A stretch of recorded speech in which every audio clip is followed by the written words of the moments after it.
قربانی کس عمر میں واجب ہے اگر صاحب استطاعت ہو؟ سحر گل، شریعت کے تمام احکام آپ پر واجب ہوتے ہیں جب آپ بالغ ہو جائیں. تو خواتین کو جب مینسز آنا شروع ہوں تو وہ بالغ شمار ہوتی ہیں، اور لڑکوں کو جب نائٹ فال یا احتلام شروع ہو جائے تو وہ بالغ شمار ہوتے ہیں.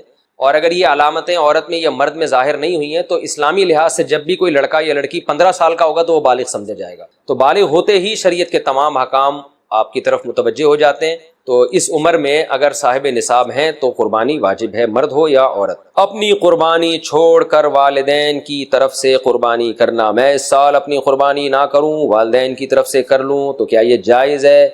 ایم ایس فاروقی، برطانیہ سے. دیکھیں، اگر آپ کے والدین وفات پا چکے ہیں تو پھر اگر آپ والدین کی طرف سے کرتے ہیں وہ حقیقت میں آپ ہی کی طرف سے ہوتی ہے، اس کا ثواب والدین کو پہنچا رہے ہوتے ہیں، تو اس میں آپ کا اپنا واجب بھی ادا ہو جائے گا. لیکن اگر آپ کے والدین حیات ہیں تو آپ ان کی طرف سے قربانی کر رہے ہیں ان کی پرمیشن سے، تو پھر آپ کی قربانی نہیں ہوگی، بلکہ ایک جانور میں دو بندوں کی بھی نہیں ہوگی، ابا اماں دونوں کی نہیں ہوگی.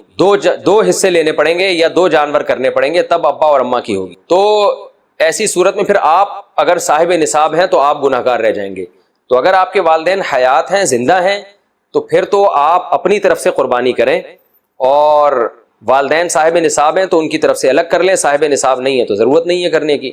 اور اگر والدین دنیا سے جا چکے ہیں تو ان کی طرف سے قربانی وہ اصل میں آپ ہی کی اپنا ہی قربانی کہلاتی ہے، کیونکہ مردہ جو ہے وہ تو شرعی احکام کا، عبادت کا مکلف نہیں ہے. جو میت ہے تو آپ ہی کی قربانی ہوگی، آپ کا واجب بھی ادا ہو جائے گا اور ثواب بھی ان کو انشاءاللہ والدین کو مل جائے گا. ایصال ثواب کے لیے قربانی، ابا اماں کی طرف سے قربانی جو مرحوم ہے، دادا نانی کی طرف سے قربانی، یہ بالکل جائز ہے، اس میں کوئی حرج نہیں ہے. بعض صحابہ سے بھی ثابت ہے اور رسول اللہ صلی اللہ علیہ وسلم سے بھی ثابت ہے کہ آپ نے 2 مینڈے ذبح کی، ایک اپنے لیے اور ایک اپنی امت کے لیے. تو پتہ چلا کہ یہ قربانی اپنے لیے بھی ہو سکتی ہے اور اپنے علاوہ کسی اور کے لیے بھی ہو سکتی ہے. وہ کسی اور کوئی بھی ہو سکتا ہے، نبی صلی اللہ علیہ وسلم بھی ہو سکتے ہیں، آپ کے والدین بھی ہو سکتے ہیں، تو کوئی بھی ہو سکتا ہے. لیکن جب آپ کسی اور کے لیے قربانی کر رہے ہیں تو یا تو وہ دنیا سے جا چکا ہوگا یا وہ زندہ ہوگا. اگر دنیا سے جا چکا ہے تو وہ قربانی کا گوشت آپ خود بھی کھا سکتے ہیں، لیکن اگر وہ زندہ ہے تو اس کی پرمیشن کے بغیر اس کے لیے قربانی نہیں ہو سکتی، کیونکہ وہ ایک عبادت ہے، اور جو زندہ آدمی ہے وہ عبادت کا اہل ہے. جب تک اس کی وہ نیت نہیں کرے گا خود تو اس کی قربانی نہیں ہوگی. تو وہ اس کی نیت کے لیے ضروری ہے کہ اس کو کم از کم اطلاع ضرور دی جائے اور وہ اس پہ راضی ہو، چاہے وہ زبان سے اجازت دے دے یا دل سے ویسے ہی راضی ہو، یعنی آپ کو پتہ چل جائے کہ یہ راضی ہے اس پر، تو بھی ٹھیک ہے. اگر کسی نے وصیت کی تھی کہ میرے مرنے کے بعد میرے لیے قربانی کرنا، اور مال چھوڑ کر گیا ہے وہ قربانی کا، تو پھر اس کی قربانی میں سے بھی گوشت کھانا جائز نہیں ہے، وہ قربانی بھی آپ کو وہ سارا گوشت صدقہ کرنا. اچھا بھائی، ایک مسئلہ یہ بھی ہے کہ قربانی کسی نے نہیں کی اور بعد میں خیال آیا کاش میں قربانی کر لیتا، تو یاد رکھیں بقرعید کے 3 دن جب گزر جائیں گے تو اس کے بعد قربانی اب جائز، یعنی اب قربانی جائز نہیں، کیونکہ وہ 3 دن گزر گئے، قربانی کا ٹائم ختم ہو گیا. اب آپ نے اگر جانور ذبح کیا تو اس کا سارا گوشت آپ صدقہ کر دیں، اور بہتر یہی ہے کہ جانور کی قیمت صدقہ کریں آپ، کیونکہ اب قربانی کا ٹائم چلا. تو اس لیے بقرعید کے 3 دنوں، پھر وہ اگلے سال بقرعید میں بھی نہیں ہو سکتی قضا اس کی، تو بس بقرعید کے 3 دن کے اندر اندر تو جانور ذبح کرنا ہے. اگر آپ نے ذبح نہیں کیا اور آپ پر قربانی واجب تھی، آپ سے غلطی ہوئی ہے، تو اب 3 دنوں کے بعد آپ نے کیا کرنا ہے، اس جانور کا یعنی اس جانور کی قیمت آپ صدقہ کر دیں. اب جو ہے وہ قربانی کا ٹائم چلا ہے. اور یہ بھی یاد رکھیں، اس پر بہت مضبوط دلائل ہیں کہ قربانی کے صرف 3 دن ہیں. اس پر میں کلپ ریکارڈ کروا چکا ہوں، صحابہ تابعین کے آثار ہیں، احادیث ہیں، صرف 3 دن قربانی جائز ہے، چوتھے دن قربانی جائز نہیں ہے.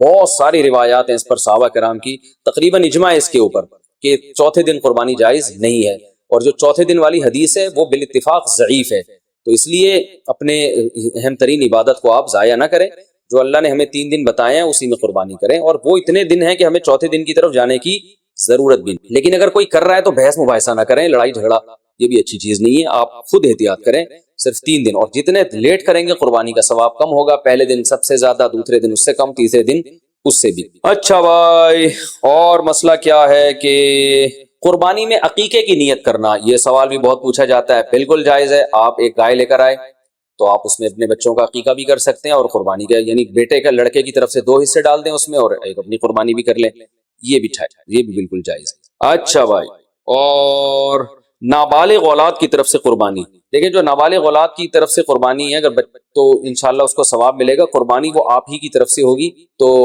یعنی آپ ہی اس قربانی کے مالک ہیں. تو کیونکہ جو نابالغ ہے نا اس پر قربانی بہرحال واجب نہیں ہوتی، چاہے وہ کتنا ہی مالدار کیوں نہ ہو.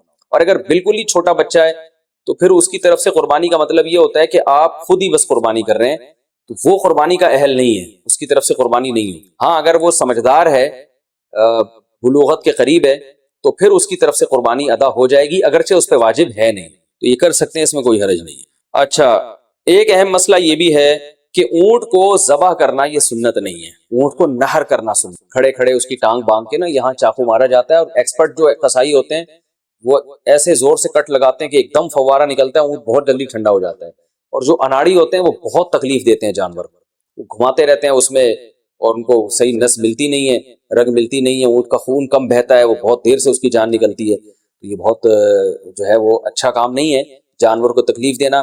آپ صلی اللہ علیہ وسلم نے حکم دیا ہے کہ جب تم میں سے کوئی شخص جانور کو ذبح کرنے کا ارادہ کرے تو اسے چاہیے کہ جانور کو راحت پہنچائے، اس کی راحت کا خیال رکھے، وہ اس کی اذیت نہ دے، تکلیف نہ دے، اور آپ نے یہ بھی فرمایا کہ اپنی چھری کو پہلے تیز کر لو تاکہ جانور کو تکلیف نہ ہو۔ بعض لوگ یہ کر رہے ہوتے ہیں، جانور کو لٹا کے چھری تیز کر رہے ہوتے ہیں، وہ بھائی پہلے ہی کر لیتے یہ کام، اس کو آپ نے جو لٹا کے اتنی تکلیف دی ہوئی ہے، یہ ٹھیک نہیں، یہ ٹھیک عمل نہیں ہے۔ تو جانور کو راحت دینے کا ہمیں حکم ہے، تکلیف سے اس کو بچانا ہے۔ یہ کچھ مسائل تھے، اور بھی کوشش کر رہا ہوں کہ کوئی مسائل دماغ میں آ جائیں جو لوگ زیادہ۔